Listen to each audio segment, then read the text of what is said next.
Mayor Reed, you served in the Georgia legislature for 10 years, both in the House and Senate, and so you know how conservative and fiscally restrained the environment is among our legislative friends in Georgia. But yet, back in 2015, Georgia increased its gas tax from 7.5 cents to 26 cents and increased the diesel tax to 29 cents and then indexed it so that every year it's adjusted in accordance with the Consumer Price Index.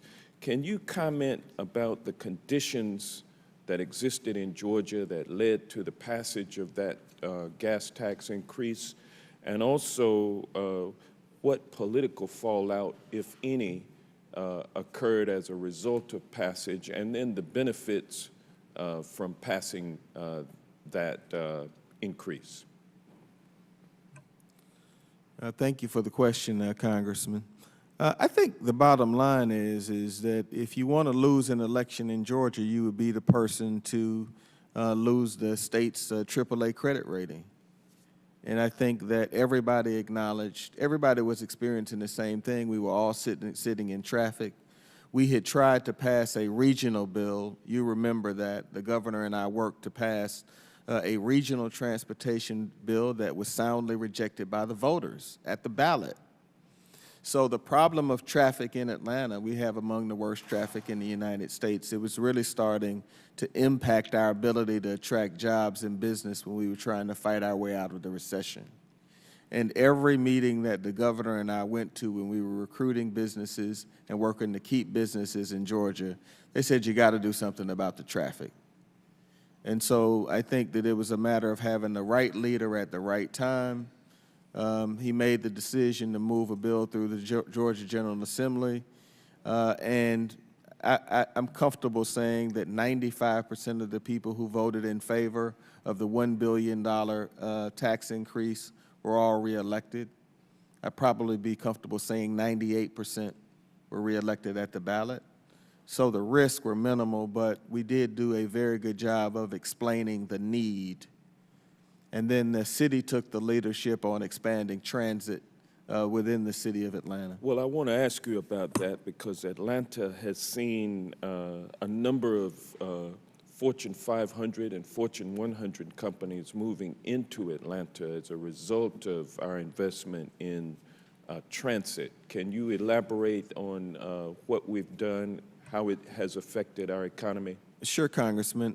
We have the third largest concentration of Fortune 500 businesses in the United States of America. And I think what the business community is doing is depoliticizing transit. So as opposed to it being a Democrat-Republican issue, when State Farm cited 8,000 jobs outside of Atlanta and Dunwoody, they wanted it by a MARTA stop. When Pulte Group Homes moved their headquarters to Atlanta, it's the second biggest home builder in America, they wanted it by a MARTA stop. So what we're seeing is the business community and millennials want to be near transit, and so it's lifting the transit conversation out of urban-rural politics because everybody wants terrific jobs.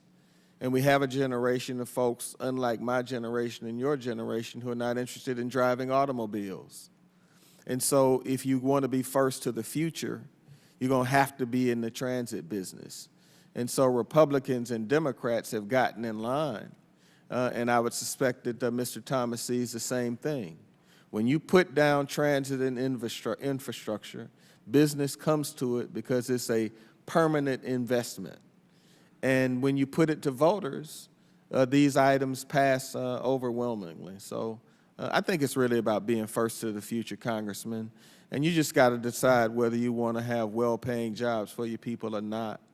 And now because of the business community's insistence on transit and how well transit investments perform in terms of the economy that is built around it, it's helping us get out of this old argument of rural, urban, Democrat, Republican.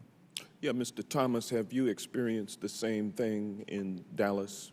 Absolutely, and as in Atlanta, we have a State Farm development also, and they did the same thing. They looked for a rail station to be close to, and the same developer, the development around that particular station is phenomenal. 28 new restaurants, thousands of new residences, millions of square feet of office space that occur around that particular station. So the developers certainly understand the advantage of that transportation infrastructure. They're looking at our communities, understand it. The debate in North Texas is where our resources, where those federal resources end up going, because they know that when we go in and build that infrastructure, there's going to be development, there's going to be job opportunities, there's going to be benefit to the people, not only from a transportation perspective, but also all the ancillary benefits that happen around those stations. All right, thank you. I'm out of time. I yield back.